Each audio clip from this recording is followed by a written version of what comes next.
Почитувани добровечер, ја следите емисијата Став. Гостин во вечерашнова емисија е Александар Јовановиќ, раководител на секторот за образование во општина Куманово. Господине Јовановиќ, добровечер и добре дојдовте во студиото на Телевизија Плюс. Добро вечер и до вас. Поздрав до гледачите на ТВ Плюс и благодарам на поканата. Се уште најактуелна тема е ковид пандемијата. Учебната година стартуваше со физичко присуство за разлика од минатата година.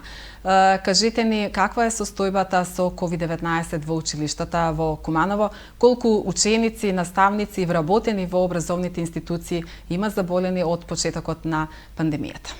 Па така, оваа година, за разлика од минатата година, кога поголем дел на учениците следеа онлайн настава или настава со далечинско учење, затоа што такви беа таа учебна година условите, оваа година учениците се вратени со физичко присуство од прво оделение до девето оделение за основните училишта и од прва година до четврта година за средните училишта со почитување на одредени здравствени протоколи за време на наставата и за време на движење во училиштата и она што треба да се потенцира, сите инсистиравме на тоа, како и ние од секторот, така родителите, така и наставниците и учениците, да учениците бидат вратени во училишните клупи и од 1 септември започна годината со физичко присуство во сите основни и средни училишта на ниво на општина Куманово, додека минатата учебна година учениците од 4-то оделение до 9-то оделение во основните училишта беа на онлайн настава и оние од средните училишта посетуваа со физичко присуство само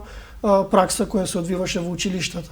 Оваа година Министерството за образование и наука најпрви изработија протоколи здравствени кои се разликуваат малку од минатата година и од оваа година учениците се вратени на настава. Сега за сега можеме да генерално кажено дека е стабилна состојбата во училиштата. Училиштата се должни согласно здравствените протоколи да постапуваат и да одвиваат настава според нив и според тие протоколи училиштата треба да го информираат основачот општината и Министерството за образование и наука на дневна основа колку имаат инфицирани ученици, колку имаат наставници. Заклучно со 17.11.2021 година од страна на училиштата до нас како основач општина се пријавени 28 вработени кои се инфицирани на COVID-19 вирусот и вкупно 180 ученици, зборувам од почеток на учебната година, што и не е толку голема бројка на ниво на општина Куманово. Само за оваа недела исто така заклучно со 17.11 пријавено од страна на училиштата пријавено еден вработен и 4 ученици од различни училишта позитивни на COVID-19 вирусот. Значи се уште се наоѓаме во време на пандемија, се уште функционираме во вонредни услови и доколку вака се одвива состојбата, успешно треба да ќе се заврши првото полугодие, но доколку дојде до енормно зголемување на бројот на инфицирани ученици, дали во едно училиште, дали на ниво на општина Куманово, тогаш Министерството за образование и наука предвиди уште 2 сценарија, тогаш учениците може да одат на комбинирана настава или целосно префрлување на онлайн настава како што беше минатата година, а сето тоа ќе зависи директно од бројот на инфицирани ученици. Како постапува училиштето кога некој ќе заболе од COVID-19? Значи, кога станува збор за наставник, дали целата паралелка оди во изолација и продолжува онлайн наставата, или пак нели доколку станува збор за ученик, дали целата паралелка оди во изолација или мислам дека само одредена група од соучениците се изолираат? Каква е постапката, процедурата? Значи, училиштата имаат изградено протоколи по кои работат и се должни да ги почитуваат. Протоколите може да бидат прилагодени и според училиштето на начин на функционирање и условите со кои ги има училиштето. Тука протоколот е прагматичен. Меѓутоа, доколку дојде до инфициран ученик, училиштето е должно да постапи согласно алгоритмите за инфициран ученик или алгоритам при инфициран вработен или некој наставник или од член на стручната служба и техничкиот персонал во училиштето. Мора да имаат секој училиште посебни простории, така наречени COVID простории, во кои ќе бидат сместени учениците доколку се развие симптоми во текот на наставата. задолжително е проверка на температура и дезинфекција на рацете во пред влезот на училиштето и задолжително е во училиштето носење на маска. Доколку се забележи од страна на оној наставник кој е дежурни редарот во училиштето, доколку се забележи дека ученикот има зголемена температура, тогаш ученикот мора да биде повикан и родителот и да биде известен Центарот за јавно здравје. Центарот за јавно здравје утврдува дали паралелката ќе замине во изолација и на почеток имавме до најголема бројка до 30 паралелки на ниво на општина Куманово кои заминаа во изолација, а наставата нормално не трпи, наставата продолжува да се реализира по пат на далечинско учење или онлайн настава. Министерството за образование и наука пресо здравствената комисија и Центарот за јавно здравје сега постапува доколку има инфициран ученик од еден клас, тогаш во изолација одат првите контакти, тој оние кои што седат најблиско до најблиско до инфицираниот ученик, тие заминуваат на онлайн настава во оној период кој ќе го утврди здравствената комисија, тоест Центарот за јавно здравје, и потоа се враќаат. Претходно сите доколку имаме инфициран наставник бил во контакт со ученик, заминуваше цела паралелка на изолација, сега тој број е скратен и затоа кога дававме изјава и оној ден, рековме дека заминува група од ученици во изолација. Она што го приметив и што го видов во и вашата изјава пред 1 или 2 дена, затоа што веќе не само COVID-19, гледам дека се почнува да се активираат и сезонските грипови, така да од Центар за јавно здравје, мислам, или од болница, општа болница Куманово, изјавија дека голем број на ученици кои се хоспитализирани од нижите разреди, од нижите оделенија, биле хоспитализирани, не станува збор за COVID-19, значи присутни се сега и сезонскиот грип, сезонските вируси, што значи останува доследно да се почитуваат и да се следат протоколите и да ја следиме бурно здравствената состојба, доколку дојде до енормно зголемување, тогаш ќе бидеме приморани да од еден од двата метода кои се понудени да бидат активирани во тој случај. По мене најдобро е учениците да си ја завршат, еве и вториот и првото полугодие да го завршат со физичко присуство во училиштето. Што покажуваат податоците? Дали наставниците и учениците се инфицираат на училиште или пак најчесто тоа се случува надвор од образовните институции и колку родителите се одговорни и дали навремено ги пријавуваат симптомите кај своите деца? Па вака, значи протоколите ние како општина немаме директно влијание нити ингеренции да ги следиме здравствените протоколи. Тоа е работа на Државниот санитарен здравствен инспекторат и Државниот просветен инспекторат кои секојдневно ги контролира дали училиштата да ги спроведуваат здравствените протоколи. И нормално е, почна бројка на почеток, имавме некој показател дека имаше зголемен број, но неблагодарно е да се впери директно прстот во училиштата, дека училиштата се потенцијални простори каде што се шират кластери на ученици или се шири трансмисија на вирусот. Треба да ја согледаме општо работата. Видите, учениците не се во училиштата 24 часа во денот или 7 дена во неделата. Значи се случуваше и од ученик да бидат инфицирани, меѓутоа имаше и голем број на ученици, поголем број на ученици кои се инфицираат од страна на некој инфициран од поблисок член на семејството. Но видите, после училиштата учениците слободно се движат, имаат воннаставни, училишни активности, одат во секции, кафулиња по возрастните, на семејни прослави, имавме сега избори, Бргос, кои беа активирани во изборните комисии, многу наставници, одиме на семејни прослави, така да неблагодарно е да го впериме директно прстот дека во училиштата дека имаме ширење на COVID-19 вирусот, кога сме веќе отворени, се движиме, останува да бидеме и да проработи она што рекол колективна свест кај сите и кај родителите, затоа што најлошо е да го почесувате вирусот на своја кожа, а најлошо е кога ќе се биде инфицирано и кога се работи здравјето на нашите најмили, нашите деца.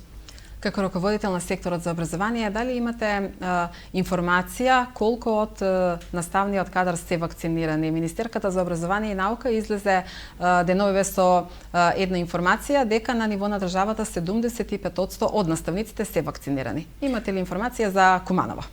Значи тоа го работи Министерство за образование и наука преку Центар за јавно здравје, ние ги следиме тие бројки, значи можеби бројките и се поголеми затоа што кога прв пат дојде вакцинација многу од наставниот кадар се вакцинираше во соседна Република Србија, така да конкретна бројка на ниво на Куманово немаме, но голем број од наставниците се вакцинира и голем дел од наставниците има кои го имаат прилежано COVID-19 вирус. Така. Учениците веќе ги добија оценките за првото тримесечје. Може ли да ни направите една споредба со оценките од истиот период минатата година, кога наставата се одвиваше онлайн, дали оваа година има подобри или полоши резултати? Па видите вака, неблагодарно е да коментираме настава која беше приморани, бевме приморани да ја држиме, тоа минатата година се реализираше нели онлайн наставата. Еден начин е на оценување на онлайн настава, друго оценување е со физичко присуство. По-реални, по-објективни оценки се добиваат со физичко присуство на учениците, а најважно од се е учениците да учат за стекнување на знаење, затоа што оценката е само една нумеричка вредност која го бележи знаењето. Најважно од се е учениците да учат за знаење и први резултати кои ги чекаме да ги сумираме и се вреднуваат се резултатите кои се остваруваат на крајот на првото полугодие. Заврши прво тромесечие со физичко присуство во училиштето, малку во споредба со минатата година е намален успехот на учениците, но ова е само прво тромесечие, сепак останува простор за да поголема анализа кога училиштата ќе достават и до нас е крајот на првото полугодие и како што реков минатата година професорите беа и попрагматични затоа што се работи во далечина, испраќаа материјали, тестови се правеа на смарт уред, сега учениците се присутни, па некои учениците минатата година имаа проблем со изразување, некој му поодговара писмено изразување, сега во училиштето оди тоа многу полесно и треба да очекуваме пообјективни оценки. Новата учебна година започна и со нови наставни планови и програми за прво и за четврто оделение. Подготвени ли се учениците, но и наставниците за оваа нова наставна програма? Кои се предностите, а кои недостатоците на новата наставна програма во прво и четврто оделение? Па така, по мене најважни два клучни столба во нашето општество се здравството и образованието. Се уште функционираме, пак ќе напоменаме, во вонредни услови, во услови на пандемија, каде што не во услови спроведуваме редовна настава, но не работиме во услови како кога учевме ние. Значи, наметнато имаме протокол кој треба се почитува, имаме паралелки, сега групи имаме во изолација и сето тоа придонесува да една реформа не биде спроведена така како што треба, затоа што уште функционираме во вонредни услови. По мене, двата клучни столба треба да бидат едно клучно општество. Значи, треба да се внимава како се прави една реформа.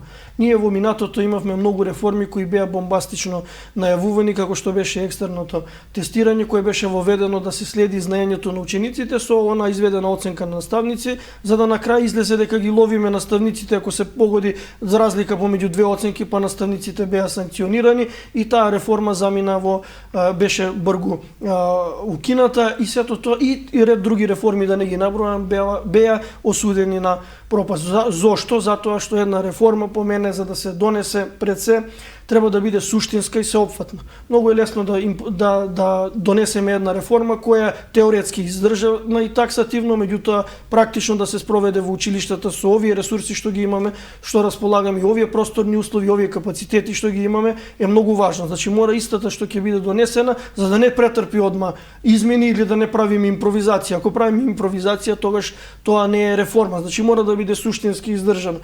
Реформите по мене треба да започнат во високото образование, затоа што тие репродуцираат кадри кои ги обучуваат дечињата, тоа е наставен кадар, програми кои треба да бидат опфатени за настава која е сега актуелна и согласно со законот за основно образование, затоа што јас како дипломиран професор по физичко и здравствено образование треба да работам инклузивност, треба да спроведувам инклузивно образование, треба да бидам вклучен во тоа, меѓутоа на факултетот на високо образование имавме 2 или 3 теми за работа со ученици со попреченост. Значи затоа е многу важно да биде опфатено од оние кои репродуцираат кадри, па да се спуштиме до онаа возраст во која треба да бидат, да пренесат своите знаења. Во креирање на реформата или реформите треба да биде задолжително вклучено факултетите, да не заборавиме и МАНО исто така, и да се држиме да направиме едно истражување, да видиме што тоа што се донесува, да го видиме факти, да ги согледаме фактите и да видиме се она што се донесува како нова реформа, како нов закон, да го согледаме нашето обкружување. Не мора ние да одиме да гледаме фински систем или скандинави земји кои се енормно побогати од нас и економски развој и така натаму. Значи да го погледнеме нашето обкружување и за поздравување беше она новиот закон кога професор по физичко образование, по физичко и здравствено образование во тандем настава со оделенски наставник реализираат настава од прво оделение и тоа е за поздравување и тоа го прават, мислам дека го видаме системот во Словенија. Значи неодамни сегменти може да бидат имплементирани во нашето подрачје. Транспарентност при креирање на реформата, доколку ја давате на увид, тогаш сослушате ги критиките, сослушате она што треба да се промени, она што треба да се додаде, она што треба да се извади, не само да ми го дадете како бланко закон или бланко реформа која утре ја донасате. Што ми ја донасате? Тогаш сослушате го синдикатот, Сдружение на просветни работници, потоа Сојуз на просветни работници, сите оние недостатоци и аномалии да бидат отстранети пред да биде ставен активно или таа реформа да биде спроведена. Најважно се пилот проект. Дајте да избереме училишта на ниво на држава, неколку училишта во кои таа реформа за почеток ќе биде ставена во пилот проект и да ги видиме оние недостатоци и она што треба да се искоригира за да претходно биде донесена и ставена во функција. За да се спроведе една реформа потребно е да се обезбедат и поедини ресурси. Без ресурси, како што реков, водиме во импровизација. Штом импровизираме, веќе тоа не е квалитетна настава. Значи потребно да се обезбедат ресурси и соодветно да се подготви наставниот кадар. Ние сега не да влегуваме во години кој кога завршил, меѓутоа потребна е континуирана едукација и она што се вели доживотно учење.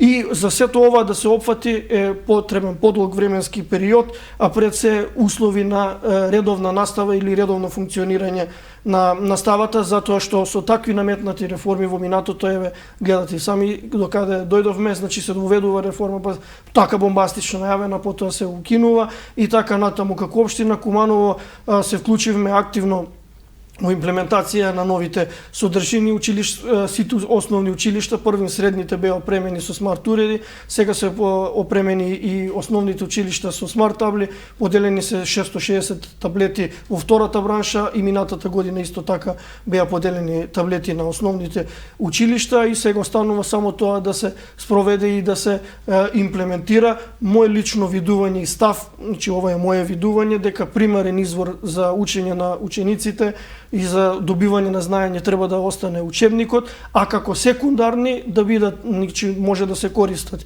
и смарт таблите, и лаптоп, и десктоп, и други смарт уреди да им бидат од помош, но пак е повторно, мој став е дека примарен извор треба да остане учебникот, а сето она помошно да се користи. Да, го имам инсталирано и лично го имам видено дигиталниот учебник, доста е креативен, го задржува вниманието на учениците, но како професор по физичко и здравствено образование инсистирам да технологијата се користи. Да, ние мора да пратиме трендови, сум за дигитализација да напредува, но сето тоа да биде етапно и системски воведувано, дел по дел, не вака намекнато. И како професор по физичко и здравствено образование сакам да учениците што повеќе се бават со спорт да бидат активни, бидејќи минатата година беа доста пасивни.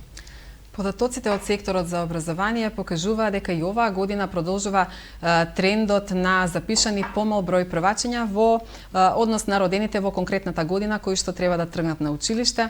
На што се должи ова и дали се почитува реонизација при запишување на првачињата? Па вака, општина Куманово е најголема општина во Република Северна Македонија и во општина Куманово држиме некој континуитет со години, но точно е, училиштата се празнат од година на година. Тука моје видување, значи едно невака сублимат да направиме, се должат по мене 3 сегмента. Првиот сегмент е пад на наталитетот. Од осамостојување од 91 година па наваму, таа линија никако да исправиме, оди во надолна линија. И тоа се одразува директно на уписот на ученици во прво оделение. Втора работа по мене е внатреопштинската миграција на населението од запад кон исток на градот, исто така придонесува за да се празнат училишните клупи. И трето, исто така, што еден трет сегмент што би го јас издвоил, е миграција на населението, масовна миграција во последните десетина години, миграција во западно развиените европски држави. Сега за сега населението се уште е тука затоа што коронавирусот е присутен, границите се затворени, но со отворање очекувам дека ќе биде повторно активиран тој тренд. Заминува прво еден член од семејството, доколку се обезбеди, си го повлекува и своето семејство, а со тоа повлекување заминуваат дечињата и училиштата се празнат, паралелките се намалуваат. Она што е добро сега за сега е со законот за основно образование, затоа што е намален, предходно беше до 35, сега е од 20 до 30 минимум на една паралелка, и сето тоа придонесува на кои фактори кои директно како раководители, директно како директори не може да влијаеме, но во споредба со другите околни општини во Куманово, Источна Македонија, градот Куманово е солидно, значи последните неколку години, значи таа бројка е тука, да, намалена е, меѓутоа држиме една права линија, но ако продолжи падот на наталитетот, миграцијата во западноевропските земји, тогаш училиштата ќе се испразнат и ќе имаме навистина проблем со кој ќе се соочиме во функционирање и креирање на технолошки виштини. Се почитува ли реонизацијата при запишување на првооделенчињата и дали постои законска пречка еден родител да не може да го запише детето во училиште во кое што сака? Има ли законска пречка или тоа е само останува на реонизација? Так, генерално се почитува реонизацијата, во суштина, значи тоа е и предвидено. Сега родителот може да го запише во реонот во кој живее. Си има законска регулатива која треба да се почитува и генерално се почитува. Каква е процедурата доколку едно дете сакате да го префрлите од едно во друго училиште? Што е потребно? Значи при запишување во прво оделение или кога ќе се запише? Значи кога ќе се запише, ако сакате, нели, трето оделение, ученикот да го префрлите во некој друго училиште. Па се испишува од училиштето, исто тоа што го зборувавме како сега. Значи дали ќе биде во друго училиште, тоа училиште ќе се запишува, должно да врати. Согласности од директорите на училиштата. Должно е да донесе во училиште дека е префрлен и запишан во друго училиште, и добро е ако се запишуваат тука во општина Куманово. Лошо, како што рековме, да што заминуваат надвор од државата, со тоа се празнат и училиштата на ниво на општина. Да позборуваме малку за инвестициите во образованието во Куманово. Според општина Куманово во изминативе 4 години реализирани се над 160 проекти за подобрување на условите во образованието во нашиот град, нормално и Кумановскиот регион, значи целиот Кумановски регион. Реновирани се, реконструирани се повеќе училишта, во моментов се работи во гимназијата, во Перо Наков, но и повеќе основни училишта се реконструирани, обновени, па еве да позборуваме малку на оваа тема, колку од училиштата се реновирани, обновени, што се е направено изминатиот период за подобрување на условите. Така, значи како што рековте, активно се работи на реконструкција на гимназијата Гоце Делчев Куманово. Перо Наков исто така заврши, сега почнуваат со партерно уредување. Во изминатиот период се инвестираше многу во образованието и реконструирани беа поголем дел на училиштата, како што Христијан Тодоровски Карпош, основното училиште во населбо Перочичо, потоа Вук Караѓич, основното училиште 11 октомври, основното училиште Јероним Дерада во село Черкезе, каде што беше реконструирана и изградена нова спортска сала. Училиштето на Инфрашери исто така беше реконструирана кровната конструкција, потоа енергетски ефикасна фасада. Магдалена Антова, каде што подлог временски период немаше инвестиција од изградување на салата, немаше инвестиција, значи смената е кровната конструкција, поставени се ПВЦ прозорци, потоа кровната конструкција на кочораци на училиштето, Кирил и Методи период исто така беше реконструирано со поставување нови, беше опфатена реконструкција на прозорците во село Романовце, Наце Буѓони исто комплетно беше реконструирано и на крај беше и партерно уредено, во него беа изградена и спортска сала, единствено училиште средно што толку години, 60 и неколку години колку функционираат, нема спортска сала, изградени се и модерни спортски терени кои продолжуваат да се градат како во централното градско подрачје, така и во руралните средини и мисли на некој училиште, ако испуштив, во тек е постапка за реконструкција на основно училиште Карпо Шуминдол и на подрачното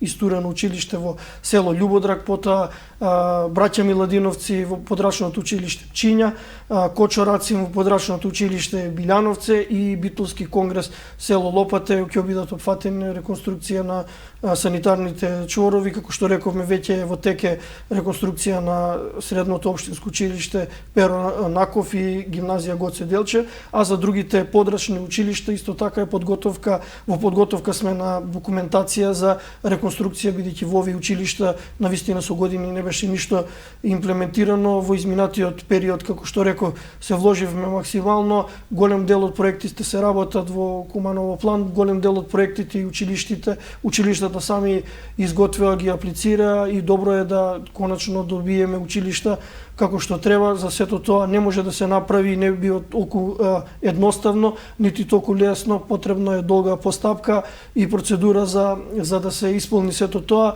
и оние административни пречки да се надминат за да бидат реконструирани. Задоволни сме како тече реконструкцијата и да се надеваме дека во изминатиот период и овие истурените училишта или подрачните училишта ќе бидат исто така реконструирани.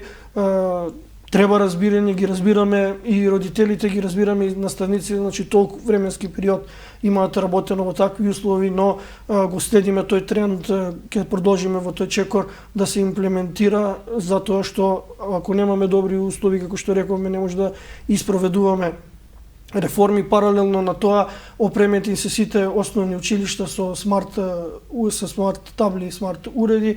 Основните училишта исто така имаат добиено смарт табли паметни табли за имплементација на концепцијата во прво и четврто одделение. Поделени се таблети, исто така се опремени училиштата со надледни средства од прво до девето одделение и за пофалување исто така што страна на Министерство за образование и наука за основните училишта сега е во тек опремување на кабинетите по хемија и по биологија.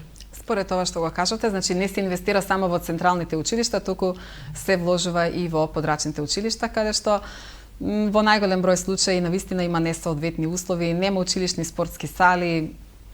Апсолутно, значи каде што има простор да се изгради училишна сала, може да се изгради, но меѓутоа и во такви средини се работи на современо поставување на она тартан подлога на игралиштата каде што е во можност за да учениците може да се изведуваат слободно настава по физичко и здравствено образование надвор и ако се на отворено да бидат на игралиште како што доликува и она што се однесува како што го потенциравте и јас само ќе го потврдам, се работи на тендерска документација, на проектна документација, тоа се извина за опремување и за реконструкција на подрачните училишта, сето тоа бара малку подолг временски период и барам едно разбирање од страна на вработените, од страна на директорите, значи ќе се постигне. Многу училишта се, 21 училишта се на ниво на општина Куманово, има уште 15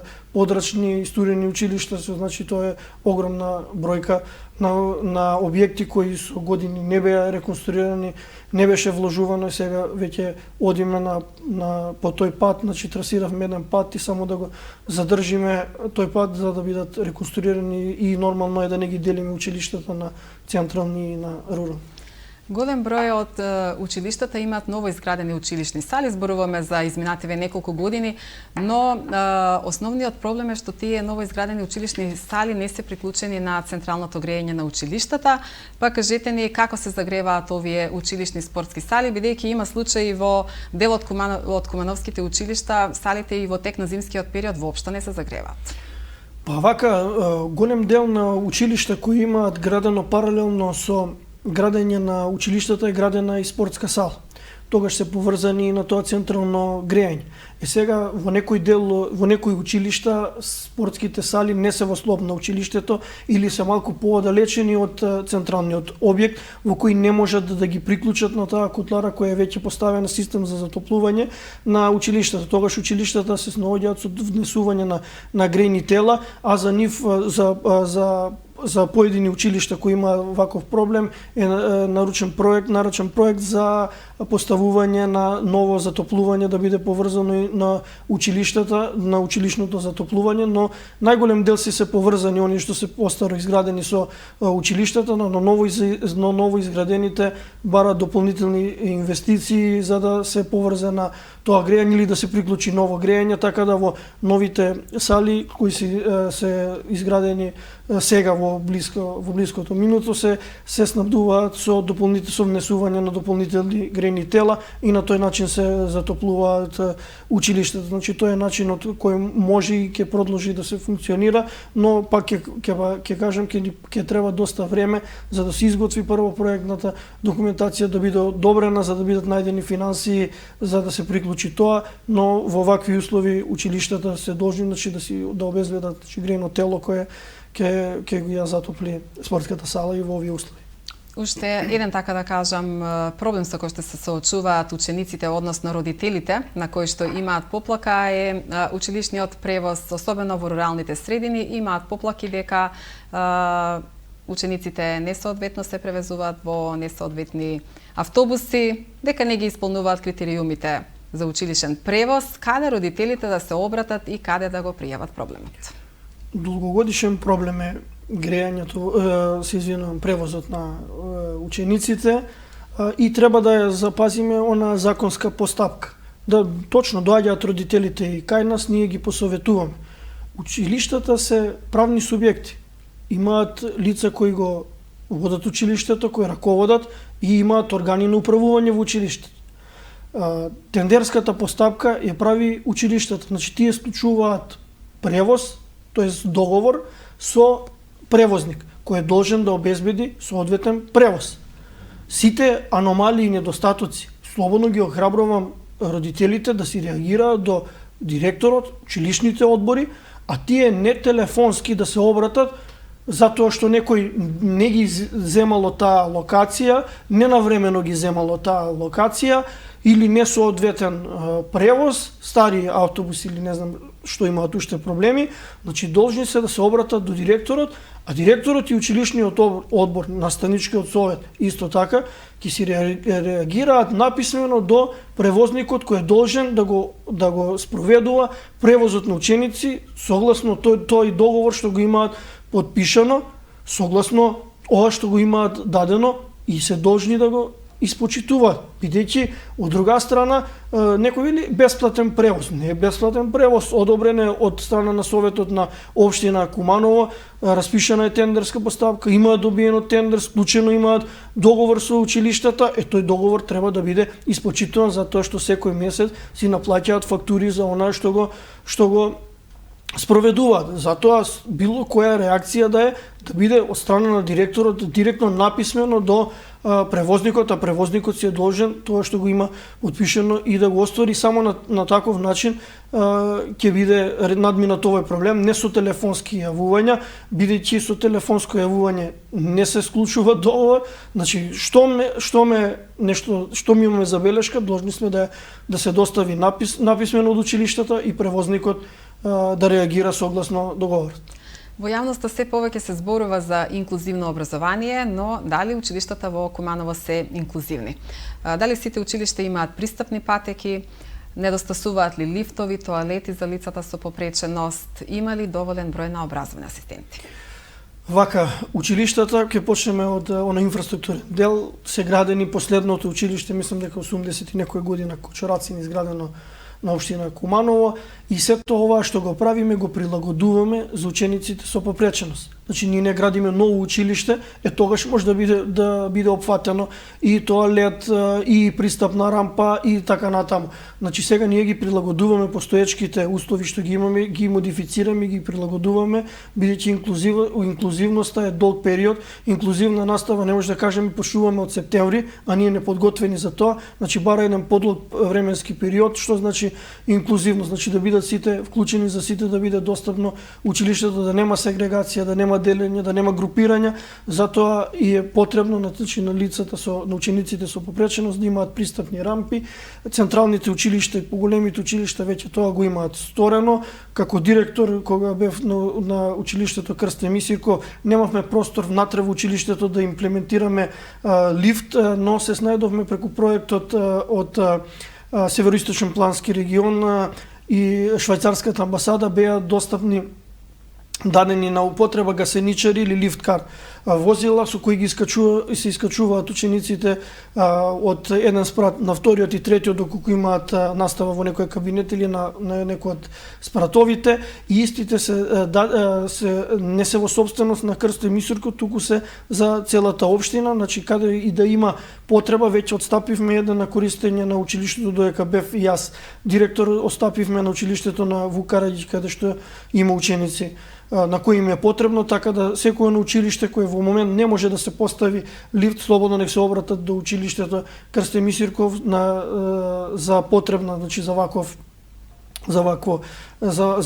лифткар или гасеничар со кој ќе излеземе во пресред на овие ученици. Тоалети веќе каде што се реконструираат учениците се прават и за да бидат пристапни и за лица, за ученици со попреченост, така да дел по дел значи ги приспособуваме, како што реков, училиштето да бидат пристапни и за учениците со попреченост, а и да се подготвуваме за целосна инклузија која е донесена со Законот за основно образование.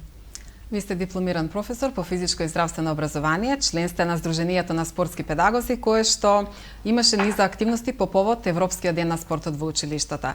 Кажете ни колку е битна физичката активност за правилниот раст и развој на децата, на учениците, и како онлайн наставата влијаеше врз растот на децата? Па така, како што рековме, минатата година, цела учебна година, поголем дел од учениците ја помина статички, пред смарт уред, дали ќе е компјутер, дали ќе е десктоп, дали ќе е лаптоп, таблет и така натаму.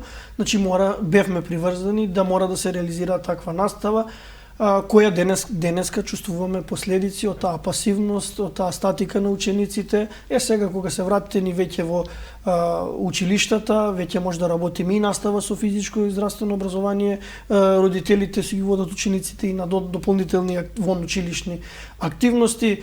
Што е важно? Најважно е да се бават уште од најмали нозе, да го засакаат спортот и да вежбаат.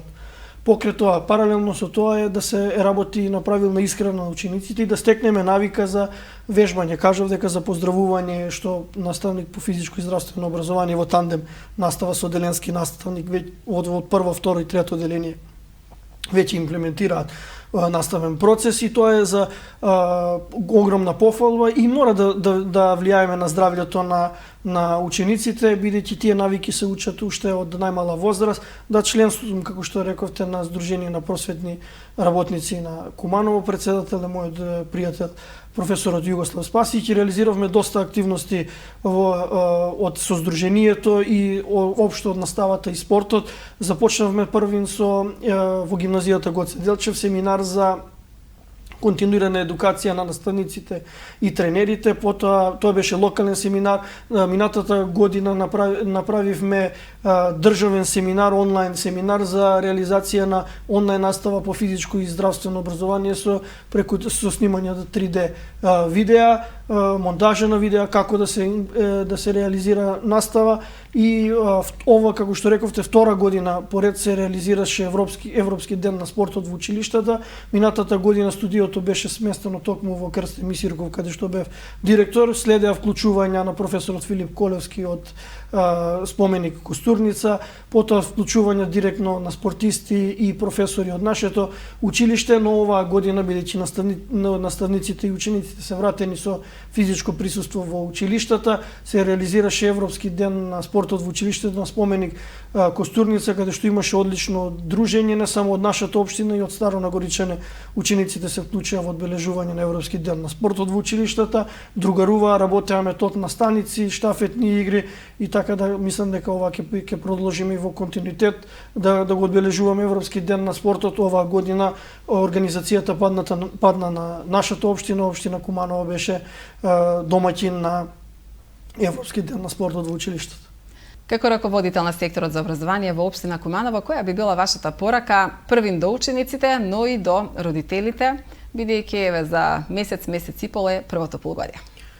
Па да продолжиме да се однесуваме одговорно, пред се да ги почитуваме здравствените протоколи, за да продолжи наставата со физичко присуство во училиштата, учениците да ја сватат сериозно работата, значи минатата година беа онлайн, и тогаш рековме критериумот каков, сега е со физичко присуство, мора да се посветат на учење и мора да се посветат пред се за своето знаење, за доградување на своето знаење и видите во училиштата се предава, но меѓутоа дома мора да се работи во континуитет за да се усвојат знаењата и сето тоа да придонесе со позитивен успех, бидејќи сега сме со физичко присуство и да се надеваме, бидејќи сите инсистиравме на тоа и да сега да се надеваме дека ќе продолжи да си го завршим првото полугодие со настава со физичко присуство и нормално дека мора во континуитет да се работи од почетот на учебната година до крајот на учебната година и пред се да останеме сите во